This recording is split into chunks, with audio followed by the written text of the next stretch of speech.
우리는 지난 주일부터 예수님께서 가르쳐 주신 주기도문을 다시 공부하고 있습니다. 지난 주일 생각한 부분은 기도의 요소, 즉 기도의 전개 순서였습니다. 우리가 드리는 모든 기도의 모범이 주기도문이기에 주기도문을 통해 이 기도의 전개 순서를 생각한 것입니다. 기억을 하시죠? 예. 아마도 우리 모두가 또 말씀을 귀담아 잘 들으시고 또 말씀대로 사시는 분들이라 잘 기억하고 있으리라 생각을 합니다. 하지만 다시 한번 우리가 생각했던 그 말씀들을 기억하자면 기도의 시작은 먼저 하나님께 감사와 찬양과 영광을 드리는 것으로부터 시작합니다. 기도의 맨 처음은 기도를 들으시는 하나님께 감사하고 하나님의 이름을 높이는 것으로부터 시작한다는 겁니다. 그리고 두 번째는 하나님께 찬양과 경배를 드린 이후 회개하며 나아가는 것입니다. 회개가 기도의 두 번째 순서입니다. 세 번째 요소는 간구인데요. 우리에게 필요한 것, 있어야 할 것을 구하는 간구가 세 번째 요소입니다. 하지만 여기 이 간구에는 이 두 가지로 구분이 된다고 하지 않았습니까? 먼저는 하나님의 것을 구하는 것이고 그 이후 우리 사람에게 필요한 것을 간구하는 것입니다. 우리가 간구하는 그 간구에도 하나의 원칙이 있고 그것은 먼저 하나님의 뜻을 구한 이후에 우리에게 필요한 일상적인 것들을 구하는 일인 것입니다. 그리고 마지막 네 번째 기도의 요소 무엇이었습니까? 예수님이 가르쳐 주신 그 주기도문 원문에는 없지만 예수님의 이름으로 기도하는 것입니다. 요한복음 16장 23절로 24절이 가르치듯이 그날에는 너희가 아무것도 내게 묻지 아니하리라. 내가 진실로 너희에게 이르노니 너희가 무엇이든지 아버지께 구하는 것을 내 이름으로 주시리라. 지금까지는 너희가 내 이름으로 아무것도 구하지 아니하였으나 구하라. 그리하면 받으리니 너희 기쁨이 충만하리라. 기도를 들으시는 하나님 아버지께 중보자이신 예수님의 이름으로 기도하고 예수님의 이름으로 기도할 때 응답을 받게 되는 것입니다. 지난 주일 우리가 생각한 부분이 바로 이런 서론적인 부분입니다. 오늘도 지난 주일과 동일하게 이 서론적인 부분을 생각하려고 하는데요. 특히 오늘 이 시간은 모든 기도의 모범이 되는 주기도문을 통해 기도의 바른 자세 5가지를 생각하려고 합니다. 근데 여러분, 때로 주기도문을 공부하면서 이 한 가지 의문이라면 의문이 드는 것이 있습니다. 그것은 이 주기도문은 예수님께서 직접 가르쳐 주신 기도라고 하는데 큰 의미를 두게 되는데요. 근데 그렇게 의미가 있는 이 주기도문을 왜 오늘 우리는 예배가 끝날 때 마치 예배의 마무리를 장식하는 용도로 사용을 하고 있을까 하는 것입니다. 물론 주기도문이 의미가 있는 것이기에 예배를 마칠 때 그것을 암송함으로 예배 이후 세상에서 살아가는 우리의 삶을 예수님이 가르쳐 주신 기도대로 살아가라고 하는 그런 의미로 생각할 수도 있습니다. 그렇지 않습니까? 하지만 오늘날 주기도문은 단지 예배를 마무리하는 수단이 되었다는 생각을 하지 않을 수 없습니다. 그래서 어떤 때는 어서 빨리 주기도문을 하고 주기도문송을 하는 시간이 왔으면 좋겠다는 생각을 하기도 합니다. 왜냐하면 그래야 예배를 마치니까, 그래야 예배를 마치고 빨리 돌아갈 수 있으니까. 그런데 여러분, 오늘 우리는 분명히 기억해야 할 것이 있습니다. 때로 오늘날 이 주기도문이 단지 예배의 끝자락에 예배를 마무리하는 용도로 사용이 될지는 모르겠지만, 이 주기도문은 오늘 우리를 하나님 앞으로 나아가게 하는, 하나님 앞으로 이끄는 그런 기도라는 겁니다.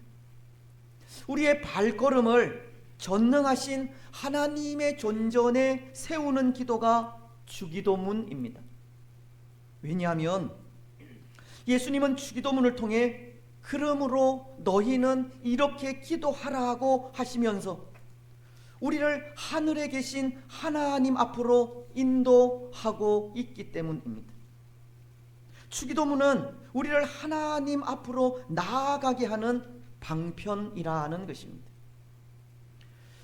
그렇습니다. 사랑하는 여러분, 오늘 우리는 이 주기도문이 우리를 하나님의 존전에 세우는 기도임을 알고 이 주기도문을 통해 하나님 앞으로 더 가까이 나아가시기 바랍니다. 주기도문을 통해 하나님께로 이끄시려 하는 예수님의 그 마음을 기억하면서 기도를 통해서 날마다 하나님 앞에 서시기 바랍니다. 뿐만 아니라 주기도문을 그냥 의미 없이 외우는 것이 아니라 그 의미를 생각하면서 이 주기도문에 우리의 마음과 인격을 담아서 암송하시기 바랍니다. 그래서 기도를 통해 하나님 앞으로 나아갈 때 항상 바른 자세로 나아가시기 바랍니다. 오늘 우리가 생각하고자 하는 것이 그렇게 우리 마음과 인격을 실을 수 있는 기도의 자세, 기도의 바른 자세에 대해서라는 것인데요. 여러분, 기도의 바른 자세라고 한다면 어떤 자세를 말하겠습니까? 오늘 우리는 기도할 때 어떤 마음과 어떠한 자세로 나아가야 하나님께서 기뻐 받으시겠습니까? 그것을 5가지로 생각하고자 한다는 것인데요. 그 첫 번째, 기도로 하나님 앞에 서는 우리의 자세는 하나님에 대한 경외의 마음으로 서야 합니다. 9절은 이렇게 말씀하십니다. 그러므로 너희는 이렇게 기도하라. 하늘에 계신 우리 아버지여, 이름이 거룩히 여김을 받으시오며. 하나님을 경외하는 마음으로 기도해야 한다는 것은 우리의 기도를 들으시는 하나님이 어떠하신 분인지 정확하게 알고 그를 존중하는 마음으로 기도해야 한다는 겁니다. 다시 말씀을 드리면 우리의 기도를 들으시는 하나님은 하늘에 계신 거룩하신 하나님, 모든 신들 중에 참 신이심을 알고 그 앞에 서야 한다는 겁니다. 시편은 136편 2절을 통해 이렇게 고백하고 있습니다. 신들 중에 뛰어난 하나님께 감사하라. 그 인자하심이 영원함이로다. 여기 신들 중에 뛰어난 하나님이라는 것은 모든 신들 중에 참신은 오직 하나님 한 분이시라는 의미입니다. 이사야서도 43장 10절을 통해 이렇게 말씀하고 있습니다. 나 여호와가 말하노라. 너희는 나의 증인, 나의 종으로 택함을 입었나니 이는 너희가 나를 알고 믿으며 내가 그인 줄 깨닫게 하려 함이라. 나의 전에 시험을 받은 신이 없었느니라. 나의 후에도 없으리라. 하나님은 전에도 후에도 없는 참 신이심을 말씀하고 있는 겁니다. 오늘 우리의 기도를 들으시는 하나님은 유일하신 신, 유일하신 하나님이심을 가르치는 겁니다. 그렇습니다. 여러분, 오늘 우리는 세상 사람들처럼 1월 성신에게 기도하는 것이 아닙니다. 나무나 바위나 높은 산 같은 자연에게 기도하는 것이 아닙니다. 온 우주 만물을 창조하시고 질서 정전하게 운행하시는 전능하신 하나님께 기도하는 겁니다. 하지만 사람들은 자연에게 기도하기도 합니다. 사람들이 드리는 기도의 대상은 하나님이 아니라 자연이라는 겁니다. 근데 사람들이 그렇게 자연을 찾아 그것에 기도하는 이유가 있지 않습니까?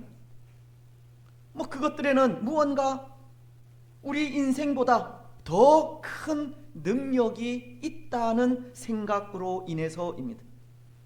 우리 인생의 연약함에 인생보다 더 강한 것을 찾아 도움을 구하려 하는 것이 인생이고, 때로 자연은 태풍이나 지진같이 강한 힘으로 찾아오기도 하기에 그 강한 힘 앞에 복을 달라고, 어려움에서 벗어나게 해달라고, 좋은 일이 많이 생기게 해달라고 기도하며 나아가는 겁니다. 하지만 믿음을 가진 우리가 하나님을 찾고 기도하는 것은 그런 차원이 아니지 않습니까? 사람들이 자연을 찾아 기도하는 것이 그 강한 능력이 복을 줄 것이라 생각하고 또 잘 먹고 잘 살게 할 것이라 생각하여 기도한다면, 믿음을 가진 우리가 하나님께 기도하는 것은 하나님은 창조주이시고 구원자이시기 때문입니다. 하나님은 전능자로서 우리가 경외할 뿐이기 때문입니다. 하나님은 전능하신 창조주이시고 구원자로 우리 모든 걸음을 친히 계획하시는 분이기에 그 앞에 우리의 갈 길을 묻고 기도하며 나아가는 겁니다. 그런데 여러분, 만약 하나님을 향한 우리의 마음이 자연을 숭배하고 그것에게 기도하며 복을 구하는 사람들과도 같다면, 그것은 하나님을 자연과도 똑같이 여기는 것과 다를 바가 없습니다. 하나님을 세상 사람들이 섬기는 세상 신과도 같이 생각하는 일이 된다는 겁니다. 하지만 오늘 우리가 하나님을 찾고 경배하는 이유는 단 한 가지입니다. 하나님은 우리를 창조하신 분이시고 구원하신 분이기 때문입니다. 하나님은 우리가 경외할 분이기 때문입니다. 여러분, 오늘 우리는 우리의 기도를 받으시는 하나님은 우리를 창조하신 창조주이시요 구원자이심을 분명히 알고 그 앞에 경외하는 마음으로 서시기 바랍니다. 하나님 앞에 겸손하게 기도하며 나아가시기 바랍니다. 이제 두 번째, 기도로 하나님 앞에 서는 우리의 마음 자세는 충성된 마음이어야 합니다.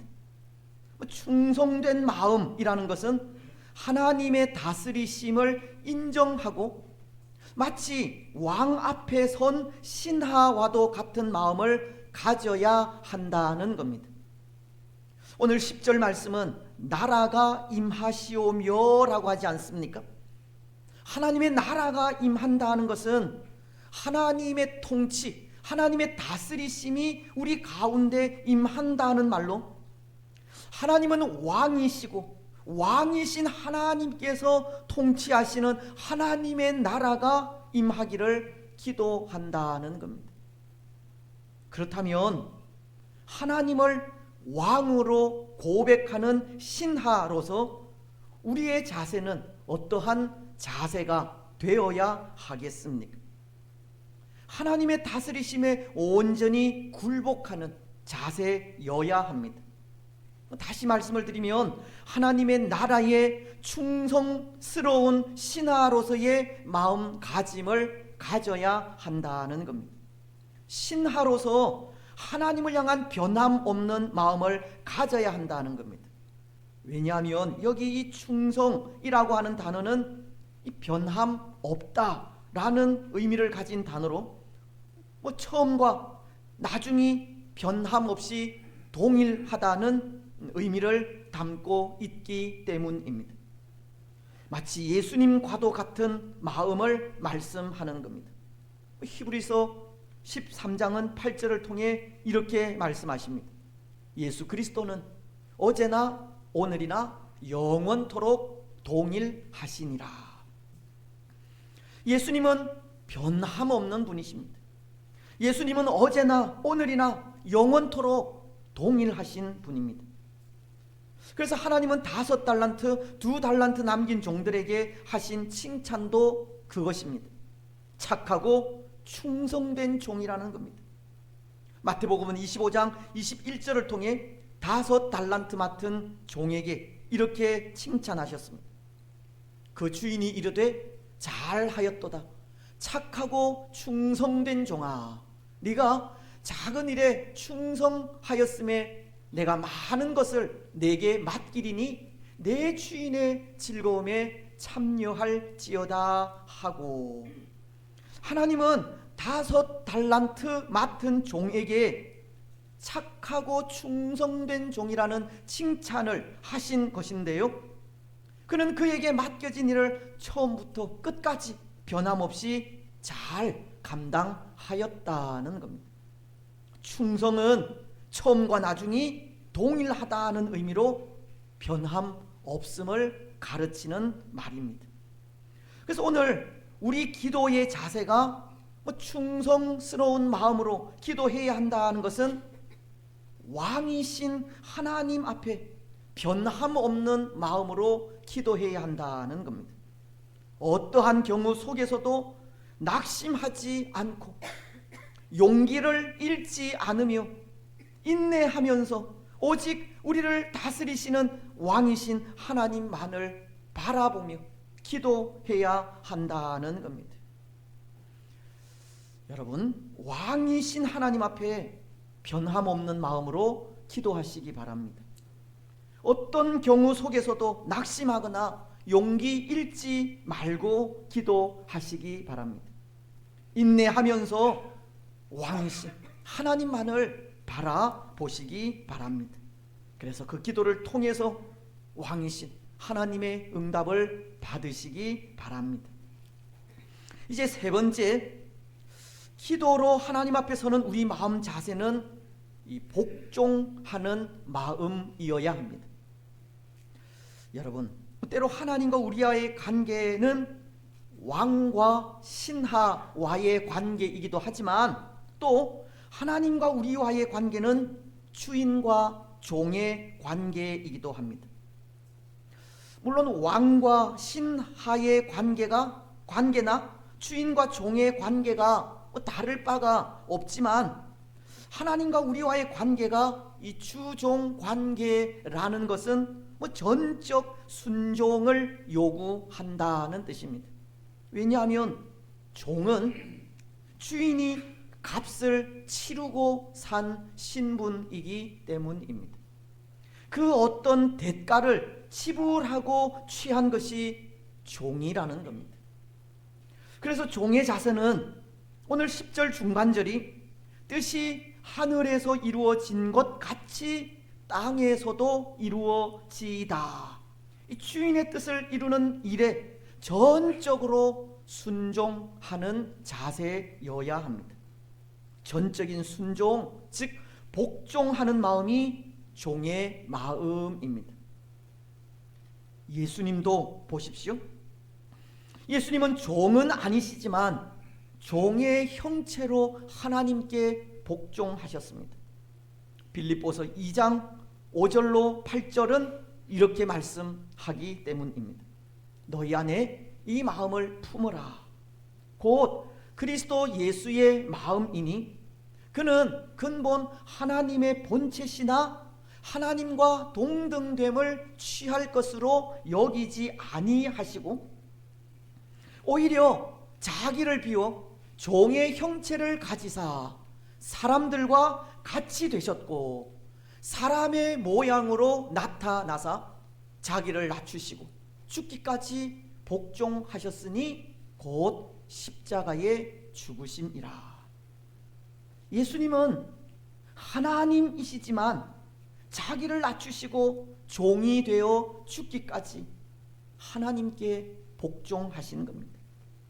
십자가 위에서 피 흘려 죽으시기까지 우리의 구원을 위해 하나님의 뜻에 복종하셨습니다. 여러분, 오늘 기도로 하나님 앞에 서는 우리의 자세도 이런 자세여야 합니다. 우리를 통해서 하나님의 뜻이 온전히 이루어지기를 바라는 그런 자세로 서야 합니다. 우리를 통해서 교회가 하나 되고 우리를 통해서 우리 모두가 한 뜻을 가지고 나아갈 수 있도록 나 자신을 낮추는 마음을 가져야 합니다. 왜냐하면 오늘 우리는 예수님이 흘리신 그 핏값으로 사신 종들이기 때문입니다. 고린도전서는 6장 20절을 통해 이렇게 말씀하십니다. 값으로 산 것이 되었으니 그런즉 너희 몸으로 하나님께 영광을 돌리라. 오늘 우리는 예수님의 핏값으로 사신 예수님의 종입니다. 그래서 하나님 앞에 서게 될 때 하나님의 뜻에 온전히 복종하는 자세로 서야 합니다. 여러분, 오늘 우리는 하나님의 뜻에 온전히 복종하는 마음으로 그 앞에 서시기 바랍니다. 우리의 모든 생각과 주장을 다 내려놓고 온전히 하나님의 뜻을 구하며 기도하시기 바랍니다. 이제 네 번째, 기도로 하나님 앞에 서는 우리 마음 자세는 하나님을 향한 이 신뢰의 마음이어야 합니다. 우리는 하나님을 신뢰함으로, 하나님을 의뢰함으로 기도해야 한다는 겁니다. 오늘 11절로 12절은 이렇게 말씀하지 않습니까? 오늘 우리에게 일용할 양식을 주시옵고 우리가 우리에게 죄 지은 자를 사하여 준 것 같이 우리 죄를 사하여 주시옵고. 여러분, 하나님 앞에 이러한 기도의 제목으로 나아간다 생각할 때 우리가 가질 바른 마음 자세는 어떠한 마음이겠습니까? 일용할 양식을 구하고 죄를 사유하시기를 기도할 때 하나님을 향한 전적인 신뢰와 의지의 마음 없이 이러한 기도로 나아갈 수 있겠습니까? 없습니다. 그렇지 않습니까? 하나님은 모든 양식의 공급자이시고 모든 은혜의 공급자라는 사실을 믿고 신뢰하지 않으면 그 앞에 나아가 이런 기도를 드릴 수가 없다는 겁니다. 하나님을 온전히 믿고 신뢰할 수 있어야 일용할 양식을 구할 수도 있고 죄의 사유하심도 간구하며 나아갈 수 있는 겁니다. 예수님은 마태복음 6장 26절로 30절을 통해 이런 말씀을 하셨습니다. 공중의 새를 보라. 심지도 않고 거두지도 않고 창고에 모아 들이지도 아니하되 너희 하늘 아버지께서 기르시나니 너희는 이것들보다 귀하지 아니하냐. 너희 중에 염려함으로 그 키를 한 자라도 더할 수 있겠느냐. 또 너희가 어찌 의복을 위하여 염려하느냐. 들의 백합화가 어떻게 자라는가 생각하여 보라. 수고도 아니하고 길쌈도 아니하느니라. 그러나 내가 너희에게 말하노니 솔로몬의 모든 영광으로도 입은 것이 이 꽃 하나만 갖지 못하였느니라. 오늘 있다가 내일 아궁 위에 던져지는 들풀도 하나님이 이렇게 입히시거든 하물며 너희일까 보냐. 믿음이 작은 자들아. 하나님은 모든 양식의 공급자이시요 은혜의 공급자이심을 말씀하시면서 하나님만을 신뢰하고 의지하며 나아갈 것을 말씀하고 있는 겁니다. 여러분, 하나님은 모든 양식의 공급자이시고 모든 은혜의 공급자이십니다. 오늘 우리는 모든 양식의 공급자이시고 은혜의 공급자이신 하나님을 신뢰하고 의지하며 나아가시기 바랍니다. 그 하나님을 믿고 그 앞에 기도하며 나아가시기 바랍니다. 이제 마지막 5번째, 기도로 하나님 앞에 서는 우리의 자세는 기쁨이어야 합니다. 오늘 13절 마지막 부분은 이렇게 말씀하십니다. 괄호 안에 있는 부분인데요, 나라와 권세와 영광이 아버지께 영원히 있사옵나이다. 이 부분은 거듭 말씀을 드리지만 유독 여기 이 마태복음에만 있는 문장이라고 하였습니다. 동일하게 주기도문을 가르치고 있는 누가복음이나 다른 사본들에는 없는 구절이라고 한 것인데요, 하지만 마태복음에 이 부분을 기록하고 있는 것은 주기도문이 끝난 이후 유대인들이 하나님을 찬양하고 경배하는 송령으로 추가하여 부르던 그 관습이 그대로 남아 기록된 것이라고 하였습니다. 그런데 유대인들이 이 부분을 그렇게 송령으로 불렀다는 것은 그들이 드린 기도의 제목들이 응답된 것에 대한 감사로, 기쁨으로 부르게 된 것입니다. 그래서 기도의 응답에 대한 기쁨으로 부른 것이 그대로 남아있게 된 것입니다. 기도를 들으시고 응답하시며 도우시는 하나님께 감사하면서 나라와 영광, 권세와 영광이 아버지께 영원히 있다고 그 기쁨을 하나님께 찬양하며 영광을 돌리고 있는 그런 부분이라는 겁니다. 이것은 다시 말씀을 드리면 기도를 응답하신 하나님께 기쁨으로 영광을 돌리는 말씀입니다. 때로 기도를 응답하실 하나님께 기뻐하며 찬양하며 나아가는 기도라는 겁니다. 그래서 오늘 우리 기도의 자세가 이 기쁨이 되어야 한다는 것은 우리가 드리는 기도 역시도 하나님은 그렇게 응답하실 것이기에 감사함으로 기쁨으로 기도해야 한다는 뜻입니다. 마치 요한복음 16장이 33절을 통해 이렇게 말씀하고 있는 것과도 같습니다. 이것을 너희에게 이르는 것은 너희로 내 안에서 평안을 누리게 하려 함이라. 세상에서는 너희가 환난을 당하나 담대하라. 내가 세상을 이기었노라. 오늘 우리가 사는 이 세상은 아직 사단이 지배하는 세상이어서 환난과 고통과 어려움이 많지만 이미 예수님은 사탄의 세력을 이기셨고, 그렇게 세상을 이기신 예수님을 생각할 때 평안함과 담대함을 누리며 살아갈 수 있듯 우리가 기도하며 나아가는 것도 이미 응답된 줄로 알고 그것을 믿고 기쁨으로 기도해야 한다는 겁니다. 그래서 마가복음 11장 24절은 이렇게 말씀하시는 겁니다. 그러므로 내가 너희에게 말하노니 무엇이든지 기도하고 구하는 것은 어떻게 해요? 받은 줄로 믿으라. 그리하면 너희에게 그대로 되리라. 여러분, 오늘 우리가 기도한 것은 받은 줄로 알고 믿으시기 바랍니다. 우리가 기도한 것은 받은 줄로 믿고 감사함으로 하나님 앞에 서시기 바랍니다. 그래서 기도하는 그대로 주실 하나님을 믿고 하나님 앞에 감사함으로 또 기쁨으로 기도하며 나아가는 우리가 되시기를 축복합니다. 이제 말씀을 맺겠습니다. 사랑하는 여러분, 오늘 우리가 생각한 말씀은 기도의 바른 자세에 대해서였습니다.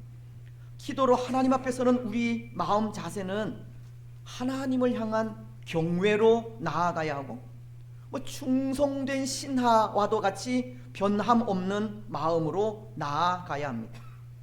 또 기도할 때 그 피로 우리를 사신 예수님 앞에 온전히 순종하는 마음으로 나아가야 하고 하나님께서 응답하실 줄 믿고 하나님을 향한 신뢰로 나아가야 합니다.